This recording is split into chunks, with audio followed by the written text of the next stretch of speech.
Hello and welcome to Let's Talk Climate, our weekly webcast series from ecoAmerica, where we feature dynamic discussions with local and national leaders. And we're here to offer diverse perspectives and try to bring forth the latest thinking and best practices for building political support and public resolve for equitable climate solutions in the US. Remember, recordings are available on ecoAmerica's YouTube channel, and we encourage you to engage with us online using the hashtag Let's Talk Climate. And please share this episode with your network. I'm Annie Fett-Cruz. I'm the director of the Blessed Tomorrow program at ecoAmerica. And today we're really excited to turn our platform over to the leaders of the Christian Church Disciples of Christ for a discussion on facing the brokenness of creation together. In a series of discussions this August, the disciples are exploring how to be brave together in the face of injustice inside and outside of the church. And as we see and experience the injustice of issues like environmental degradation, climate change, they're going to discuss how we can work toward wholeness and where they see hope and opportunities for action. So please join me in welcoming the Reverend Lori Fail of Disciples Public Presence, who is going to be our moderator today. So Reverend Lori, thank you for facilitating the discussion, and I'll turn it over to you. All summer long, Disciples Justice Ministries has been sharing a series of conversations between justice leaders under the theme Facing Brokenness, Being Brave Together. There are 4 conversations total, each one focusing on a particular topic: the church, our communities, the world, and creation. This conversation will be centered around creation. My name is Reverend Dr. Lori Fail, and in addition to being the founder of Disciples Public Presence and the senior pastor of First Christian Church, Minneapolis, I'm also the co-facilitator for the Disciples Justice Ministries cohort group, along with my friend and colleague, Reverend Brian Frederick Gray. This series of conversation comes out of work that we've been doing all year long, striving to address the dual threats of online radicalization and white nationalism. Those conversations started up in our group in late 2020, and following the attack on the United States Capitol on January 6, 2021, we redoubled our efforts. In this conversation, you'll be hearing our panelists reflect on where they see brokenness in creation, what can happen to bring about wholeness, and where they are finding hope right now. I'm excited for you to watch and hear tonight's conversation, as this conversation is a partnership between one of Green Chalice's partners, Blessed Tomorrow, who has a series called Let's Talk Climate. We are beyond thrilled that Blessed Tomorrow allowed us to be a part of their series. Many thanks to Annie Cruz, director of Blessed Tomorrow, and the staff for coordinating and recording this conversation.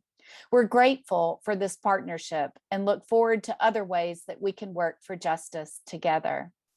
Our panel includes Reverend David Bell, Mission Director of Yakima Christian Mission.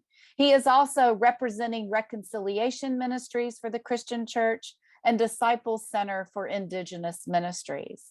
The Reverend Carol Devine, Minister of Green Chalice, and Reverend Juan Rosario from Global Ministries. Make sure to stick around to the very end of the video, because we'll have a tangible takeaway that you can do to help make a difference in the world as we work to be brave together. We have had a Being Brave Together section at the end of each video in this series. On behalf of your siblings in faith at Disciples Justice Ministries, we welcome you to this conversation. And without further ado, let's get to that opening question.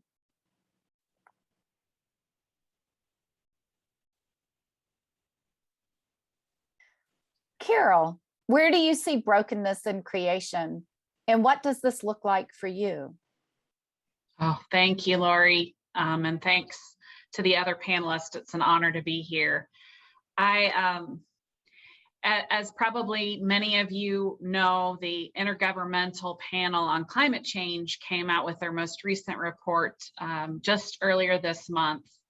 And while it was alarming, it was also the same message that they have been giving us for years, which is that humans are causing climate change, that the weather events, the severe weather events that we have been are experiencing right now will continue in frequency and in intensity.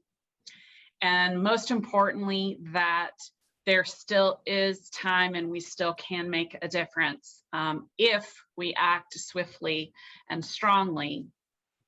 And where I feel like all of us are seeing it is with the raging fires, not just in the US, but across the world, in the hurricanes, more frequent and more severe, the flooding that is happening in the Southeast right now. We're seeing it in the heat waves. I'm in Kentucky, and there have been several days already this summer and just this past week where we've had heat alerts. So I am seeing it, as we all are, all over the place. But personally, I've just been very aware in central Kentucky that I am so blessed to live in a neighborhood that has many old trees and a lot of shade, that I am blessed to have air conditioning in my home and a car that works and has air conditioning, that I work in a place that has air conditioning, that I have good health care, that I have access to good food, and that just 5 miles towards the center of the city where I live in Lexington, that is not the case. And so I see brokenness there as well. And to be honest, I've seen, I'm recognizing a lot of brokenness within the church, but particularly because that's our context with disciples of Christ, that some of our systems that are in place, service, churches, white churches, I'll say, that have more money and resources and more access to what specifically Green Chalice, but I would say all of our ministries offer. And so in short, there's just a lot of brokenness, right? A lot of brokenness.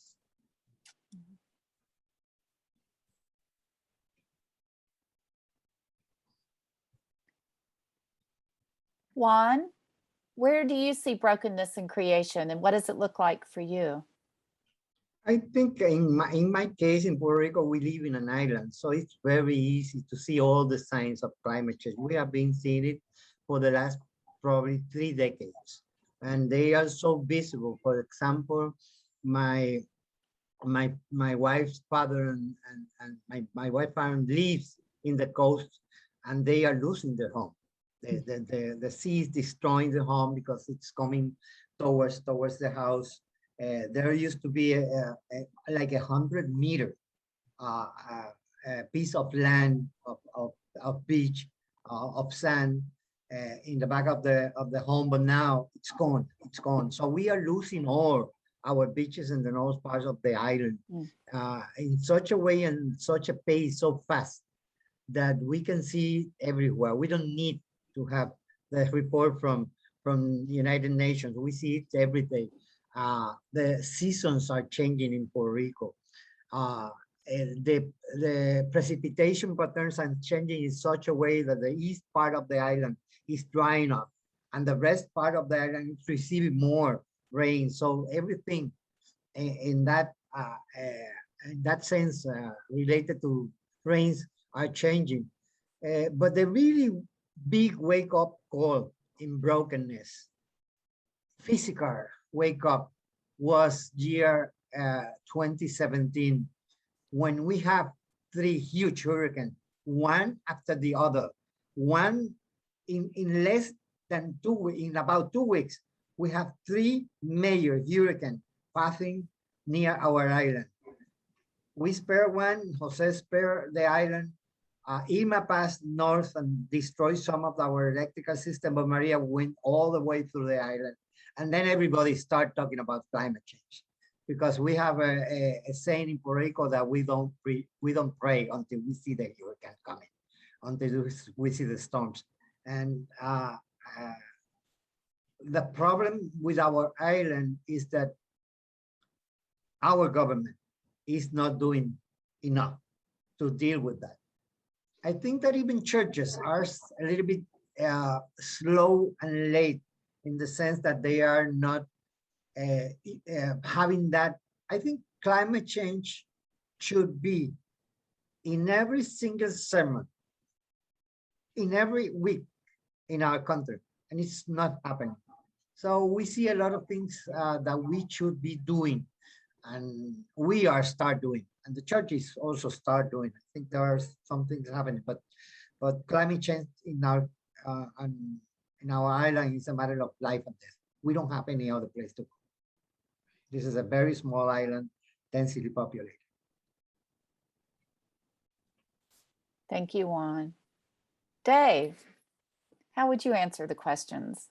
Yeah, so I would start with the part where Carol mentioned is smoke. Living in the midst of smoke for weeks now, and going through that is it's just recognizing that, you know, at least out here in the West, is that the fires are phenomenal. What they're going through, the changing of weather patterns, as Juan talked to, it's just it's a different time, and you can look at that here in this particular landscape of the last 20 years, the changes that there are, you know, again, for personally here, it's we get rain every summer, and we've gone through a whole summer without any rain. Something's going on there, but I think that's critically tied to that is and leads up to that is, for me, is looking around the world, and when we look at the extractive industries, especially in our community, our indigenous communities, when we look at what's going on in Suriname and South Africa and the gold mining's there, and indigenous communities dealing with mercury, something that in the United States you wouldn't even consider. It's you know, it's not just the running of water, but it's the killing of people, and it's the not living of future generations that come out of that. Here in the States, when we look at what's going on in Oak Flat with the San Carlos Apache, and the idea of creating one of the largest copper mines. Again, the destruction, when we look at that destruction of the earth, is that when we enter and dig into creation without giving a lot of thought of what, not only what's happening tomorrow, but what that means to creation itself. What's it mean to the soil? What does it mean to that landscape, the plants, the animals on it? I think that lays bottom line pieces of brokenness, of saying where we as a particular piece of creation is ignoring our siblings of creation, and thinking that somehow we have dominion over that we can dominate that, and because of that that we hurt ourselves. So the brokenness that plays out in the ways of that it moves from creation, when we think of the earth and the sun and the water, to what we've all experienced, right, with watching what happens with George Floyd and Derek Chauvin, two individuals of creation, and that we can sit down and see what happens and see the brokenness that happens there, that all of that becomes tied together. And so that humanity gets hurt, as well as rabbits, as well as the water and the soil. And it's a brokenness that creation certainly wants to do something, and as a whole, to heal it. But this particular part of creation of humanity is being called to a new level of awareness that needs to happen now. So that's kind of where I see it right in this moment. A new level of awareness and a new level of action, right? That not only do we need to recognize our dependence on creation, on each other, but we have to make changes in the way that we we live, right? And the decisions that we make. And I think about, the quote that until all of us are free, none of us are free. And think about Christ's call for us to care for the least of these among us, and thinking about the least of these in terms of the marginalized and oppressed humans, and also thinking about the critters, the animals of the sea and of the land that are ignored, and thinking about those scenes of whales caught in plastic, or sea turtles, and of animals, polar bears and others that are losing their land as well. And the Ecclesiastes calls us to know that we all have the same breath, and as animals suffer and die, so will we, that we have the same fate. Humans have the same fate as the animals. And just thinking about those connections, and being able to, as we see these things happen to our siblings, human siblings, and our creation siblings, we have to become aware, wake up, and act, right? Yeah, and Juan, when you were talking about the necessity of those in your country, of leaders, church leaders, government folks, to do something different, or that we don't start praying until we see the hurricane coming. I love that quote. I also wonder of how you and how you all are feeling in realizing that there is only so much that you all can do, and that in so many ways you're at the mercy of larger, more powerful places, not just the US, but the actions and inactions of others. Yesterday, we were meeting with the president of the House of Representatives. We went there with no hope at all that we will be here. We were here, but we are going to work with that. But what we think is we need to do the work with the rank and file people, with the people, the grassroots. We need to talk with the people and the communities. And the very interesting thing is, most of our organization in Puerto Rico that works with global ministries is a non-religious, non-partisan NGO, and we work with common people. They are not activists. They are not especially educated. They are common people. And so we talk with them from the guts, in the sense that I come from the science. I am a health professional. I do a lot of work with the numbers and the hard data, the hard numbers. But we know that this is not going to be fixed by science. There is a profound spiritual aspect of the whole thing that need to be addressed if we want to move forward on this thing. If we want to survive, we need to think more than numbers. We need to think more than even living things. Creation is not only the living things. Even the non-living things are part of creation. We need the air, which is supposedly elements and a compound of elements. We need the rocks. We need everything. So creation is about everything. Yeah. And so we need to respect that.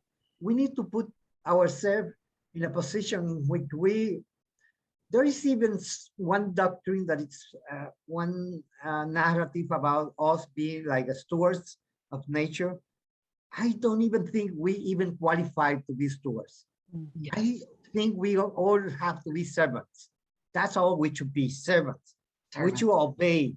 And nature is the creation. And we should obey its law. We should be able to deal within its limits. And that's very hard narrative, because it's with that comes a lot of responsibility. But it's a call to know, a call to learn, a call to understand, to deep understand. For example, whenever I hear all people talking about in the Bible of all the ecological quotes, I have never heard anyone talking about what I think is the most psychological quote in the Bible, which is Jesus talking about don't worry about what you are going to eat or dress. I mean, keep your desires out of this. Keep yourself, I mean, don't think you are going to create a new world with your desires. You need to obey the principles. You need to be a servant. You need to be humble. And in that sense, the work we do a lot of work with things that are really in people interest. We work with renewable energy because some people were 1 year without energy after Hurricane Maria. 1 year is the longest blackout in the United States. Is a second biggest blackout in history of humanity. And people are interested in having that, but we use that to leverage another discussion at the political realm and also the spiritual realm. Let's talk about what is our place on this earth. We are not the masters. We are not the masters. Yes, amen and amen. Yeah. And Juan, you have taken us beautifully, unless Dave, you had something to add to that. Juan took us beautifully into the beginning of our second question. But Dave, if you have something to add to what was just said, please do. Right. I can follow up as we move into the next question. Okay. All right. I want to thank all three of you for recognizing and bringing to the forefront that brokenness in creation, we're not just talking about a tree. We're talking about, as Juan said, every living creature, every what we would consider maybe a non-living creature, which is living in some way, right? Every element of earth here. And so I appreciate you bringing that forward. That's important for people to understand when we talk about brokenness of creation. It affects every single part of our being here on earth and above. So now that we've described where you see brokenness in creation and what it looks like for you, and Juan took us into how do you work toward the wholeness of creation. Juan, I'm going to come back to you to see if you have more to add about how do you work toward the wholeness of creation. Well, we are having very, very difficult conversations. Some are so difficult that some people don't want to have it. And one of that conversation is related to the fact that we are, for example, we are an overpopulated island. That's a bad word in most of, even in Christianity, bad. Overpopulated sounds like Malthusian or something like that. But we live in an island, and we live because we are using resources of other people's places. That's right. We import 90% of the things we eat. And when you go to the places where we receive those foods from, we see that some people are starving down there. I remember going to Nicaragua in 1995 and seeing children being buried in common graves because the cash crops where the prices were so low that they couldn't afford to sell and have enough. But the other thing was that most of the land of those countries were devoted to create cash crops for other people. And in our country, if we want to talk about really addressing wholeness and being humble, we need to talk about overconsumption. We need to talk about the fact that we do overconsume a lot of things that other people need. So that conversation is not an easy conversation in our country. We are having that discussion. We are making a proposal to create with the evangelical seminar. We haven't presented it yet. We have preliminary work to create something like an institute of sustainability, a Christian Institute of Sustainability, and doing the hard numbers. I think we are the only group in Puerto Rico that does a calculation of ecological footprint that it's scary, the amount of overshoot in our country. I mean, so we use huge amount of resources that are not in our country, and that has a consequences. So now we have that conversation with some of the churches, and it's interesting how some of the pastors come back and say, wow, I'm now I cannot go to the restaurant without thinking about where does my food comes from, who was hurt by growing my So the creation is thinking even abroad, is thinking about the other people, it's thinking about the injustices happening 1,000, 2,000 miles away because of the way I live, the way I decided to live. And in that sense, I think we are in a process of recreating our human nature in the groups we work with. We need to change the way we think about our relation to nature. Thank you. Dave, how do you work toward the wholeness of creation? Yeah, I thought the question was a great question. Lori. Okay. Part of it, Lori, is because I don't think I work towards wholeness. In my head is that creation is whole. And so I think that I'm willing to talk about brokenness of creation, but creation is creation, the fullness of creation. I want to say that my work is more towards harmony. How do we come back together, not balance, but harmony? How do we see ourselves as full again? And I think part of that is what Juan was talking about. The consumption. It's working like how do we consume? One of those things being, where does our food come from? And when we do that, then I think we start thinking about what was alluded to before is life. What is life and what is death? And so then it becomes important to me on how animals are treated, how plants are treated, how plants are grown. So if it's just in the one little small area of what I eat is going, that I literally can't live without something dying, whether I'm a meat eater, I'm a vegetarian or a vegan, that I can't plant plants without destroying animals, without destroying soil, that all of that matters. And when I can do that, if I can start doing that just with what I eat, then I have to give thought to, how do I get my power? What does it mean for hydroelectric dams? What does it mean? What are the questions that we're not asking in our wind production, in our solar production today? Of going to be able to look at the folks who came before us and go, hydroelectric seemed like the best thing in the world, because it was renewable. It was a renewable resource. We didn't give thought to what happened to the fish, to the salmon, to the steelhead in our area. And so it causes me to go, okay, so 100 years from now, 50 years from now, what are folks going to be looking at when I'm out here saying, let's get more solar, let's get more wind? What does that mean for tomorrow? And not saying not to go down there, but to ask new questions, to keep the questions in front of us as we move along, because I think it becomes important to who we are, especially within the church, because we're in that one unique place of an institution that is given, or at least folks see that has a moral authority. And so then it pushes me as an individual to take that idea and to go, there has to be action. The idea that the charitable stuff has to be done so individuals and animals and plants and trees can live. But where's the action?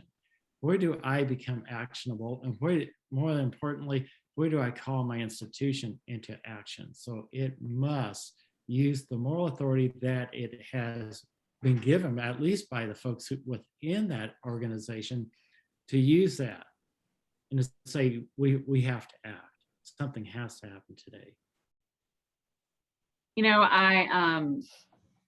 Reverend Scott Hardin-Nieri, my partner in Green Chalice Ministry, has said for years what Juan just said a little bit ago, which is that this is a problem of the spirit, that climate crisis is a spiritual problem, as are all the big problems, which is why faith leaders and and all of us are ministers of Christ, no matter if we're ordained or not. So faith leaders are the best poised to do this, right? God told Job, look to the animals, look to creation for answers. And both what Dave said and what Juan said about the need for us to have action and to lead is that we understand as people of faith that we aren't here for our own benefit, right? We aren't here for our own purposes, but for God's purposes. And that we are called by Christ to care for the least of these, that we're called to love our neighbors as ourselves, and that our neighbors are defined by the least of these among us, but not only that, by our whoever we would consider our enemies, so that all of creation and all of humanity are our neighbors, which calls us to be bold in what David was saying and what Juan was saying. We have to be bold with our actions and feel empowered by Christ to act on this most important issue of our lifetime for sure, but possibly human history, that we can make a difference, but only if we are strong in our actions, bold in our actions, bold in our words, kind, always loving, always, but without fear. To do these things together, to join our hands, to work with our ecumenical brothers and sisters, our interfaith and siblings, our siblings of no faith, that we join hands and work with all people, scientists and those who are people of faith, that only together by doing all of this and being bold and brave will this work. But I am so inspired by all of the work that is happening in our denomination. And there already are churches who are carbon neutral, and Green Chalice, co-authored a resolution in 2017 calling for our denomination to go carbon neutral by 2030. And when it passed, I remember thinking to myself, oh my gosh, like, how are we going to do this?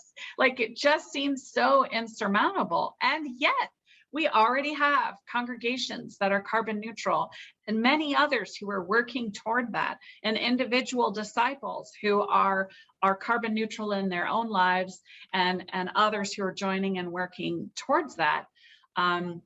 So I see that that our work, our grassroots work, as Juan said, which is what Green Chalice is grassroots work, but also partnering and encouraging and yelling at even our leaders to do better, right? And holding them accountable, voting for the earth. It is what we're called to do as people of faith. And the thing that's really beautiful is that when we start taking these actions, like Dave said, when our eating and how do we get our electricity, and speaking up and marching and writing and all of the things, as we do these things, we actually, it's a practice, a Christian practice. And then as we do this and then this and then this, it becomes easier to do more. And then we become empowered in our faith, and we can feel truly like we are living out our faith, rather than sitting back and being victims and watching the fires, the floods, the hurricanes, as if we don't have any power in it, right? So by taking action and doing these various things, we are empowered. So sorry, I kind of got excited there, Lori, sorry.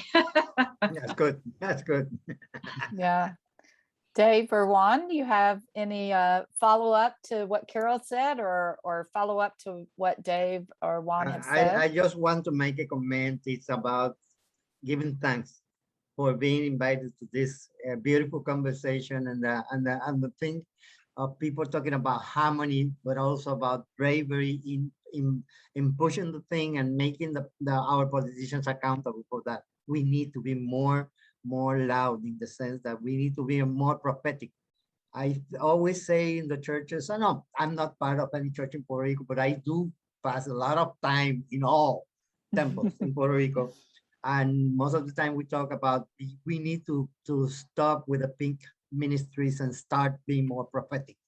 We need to talk about what's the important things are, and we need to talk loud. Yes. We need to become like Christ. Right. Right. And I think it's all been said. It's in many ways, it's the trick is going about and being engaged. And in the large question for many of us is how do we help our siblings become engaged? It's that there's certainly, we know from many of us, those folks who are around us are engaged alongside of us, but it's the millions and millions out there that are both within the church and without the church of how do we start having those conversations? How is our everyday conversation enter into this call? And how do we develop that? And how do we get folks engaged in such a way to understand that this simply isn't about them? It's that our friends and neighbors, our siblings who are alive right now is look, to be able to be honest and go, death is death and you're going to die. But this is about our children's children and whether or not they're going to live. And I think that becomes the bigger piece of getting folks is are your great grandchildren already dead? Because they're never going to get a chance to even be here because of what we do today. How do we bring that up? How do we have that as our common conversation on a daily basis and where we are, without doing it in such a way that is such a downer, right? That folks just quit listening. And I think that's part of the struggle of working towards to work towards harmony, to work towards wholeness, is for myself is how do I create a new dialogue that I can have with my neighbors who just don't see this as critically as I do. Stick around, Dave, for our call to action.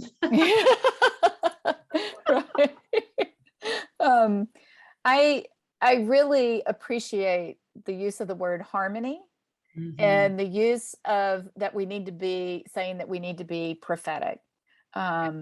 Because some people would say harmony and being prophetic can't align, but I believe that we get to that harmony by being prophetic, which the three of you are doing in such a beautiful way. I want to move us to our next question, and it's about hope. And I'm excited to hear your answers, because in the answers of the conversation that you've already had, you have touched on that brokenness, as we see it in creation, goes beyond, as I said, just somebody's cutting down a tree that we need, right? Dave mentioned the murder of Mr. George Floyd here in Minneapolis, that the brokenness in creation was very vivid that day. And it wasn't just to humans, it was to all of creation. When you think of all of the incidences we've had of death due to systemic white supremacy over just the past 18 months, let's say, we can go back many years, right?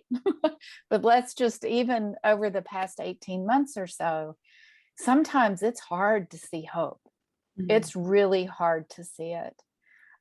So I'm going to ask you in your next conversation to talk about where you see, what is your hope and where do you see it? So Dave. Yes. My hope does lie in creation. I think that creation is forever there trying to teach us and asking us to be part of the teachers of creation. And that's to say that I know it's my hope more than anything lies in the ancestors, is that for me, it's an understanding that those who were around yesterday and those who are around tomorrow, the ancestors of yesterday, the ancestors tomorrow, are in our midst now.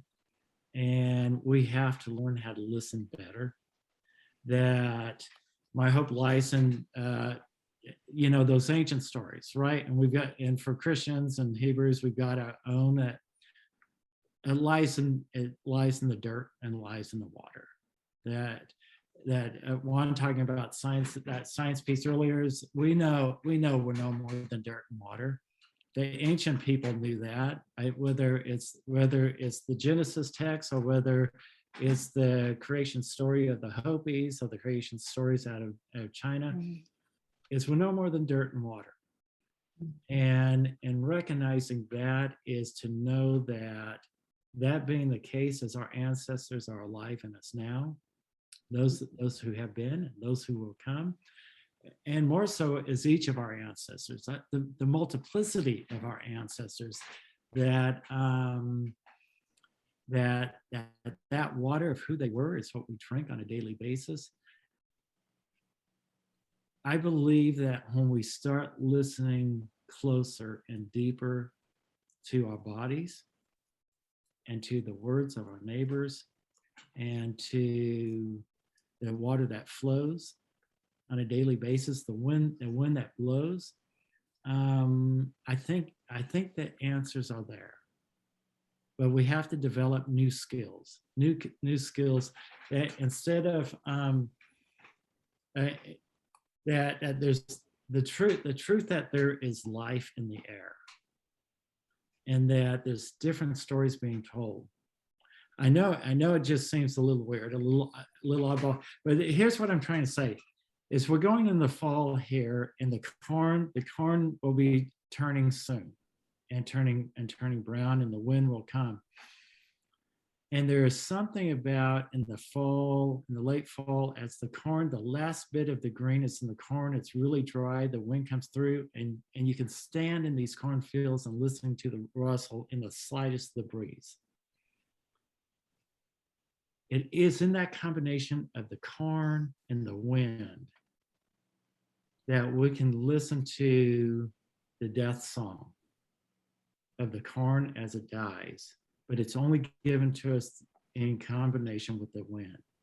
There's something that's going on there that we have lost, that our ancestors knew intimately, because of their tie to creation was just deeper than ours, than me when I'm sitting inside my house or when I'm sitting inside my car.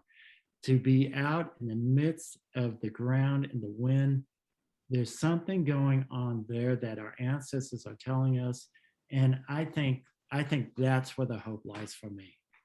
It lies in that the very midst of creation. And understand me that when I say this, as I'm not saying that we can't do that in our homes.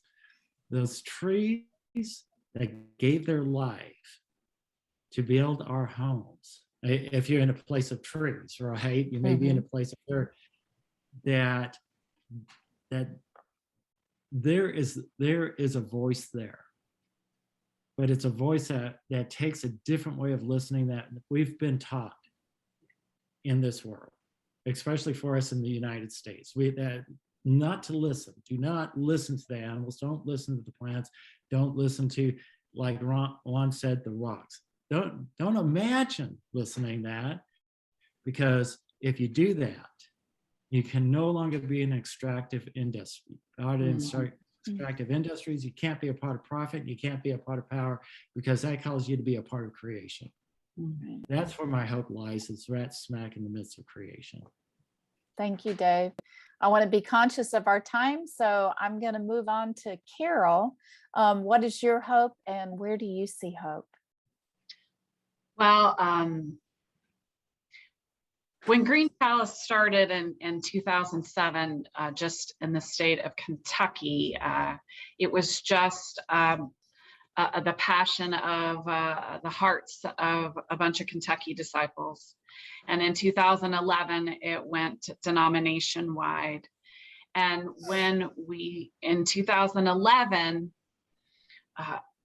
people would contact me asking about, is it even possible for a church to get solar, and how does that work? And very few churches in all of the US had solar in 2011, but now in 2021, 10 years later, so many churches, including disciples churches, have solar energy. Many disciples, I don't know the numbers, but are now very aware of Green Chalice and the work that we do, and our call as disciples of Christ, as followers of Christ, to care for creation and to live differently. And I'll even point back to just this pandemic, when we were in total shutdown globally for months last year, that there were reports of birds that hadn't been seen, and animals coming out, and the air in China that you could see unlike anybody had ever remembered seeing, right? So the air was clearing up, the water was clearing up, the animals were coming out like, what? So even though obviously the pandemic has been a horrific and horrible thing, there is always learning from all of our experiences and from all of our brokenness, right? And that was a huge learning for us. And the other thing out of the pandemic is that we know that we can change our behavior very quickly, right? And very strongly. And when we were told it was a matter of life or death, and we needed to stay in our homes and to wear masks and those kinds of things, we did. We did, because it was a matter of life and death. So we can change very quickly. And people of faith are leading. And I'm so thankful for the Ministry of Green Chalice, and for all those who are involved in it, and our partners at Blessed Tomorrow who have conversations like this all the time, and are giving us more and more resources and encouraging us, but not only giving us the resources, but also telling us those stories of hope and pointing us to the places and the people who are leading on climate. So, and I have hope in the children who don't have to be taught in the same way that some of us my age have to be taught. They get it. So I have a lot of hope in them. Thank you, Carol. Juan, you get to leave us with your words of hope, where you see it, and what your hope is. Let me be very clear. I was grown up by women. I live in a house where the women were the masters, in the sense that my grandmother, I used to say, she was so big that she couldn't be put into a grave, too big to be put into any grave. So we will never bury you. We are going to harvest you. You are going to grow after you are dying. You remember, she always talking to me about not crying for the things I cannot change. You cannot change them. Just keep going. Do whatever. And if you can change it, do it. Don't cry, do it. And I remember she always saying me, knock at the door.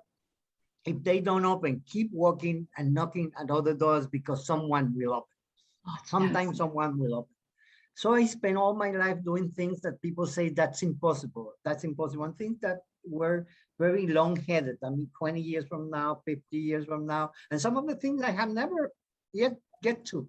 But I was grown up with that sense that you never lose hope. That hope is not about what's outside you.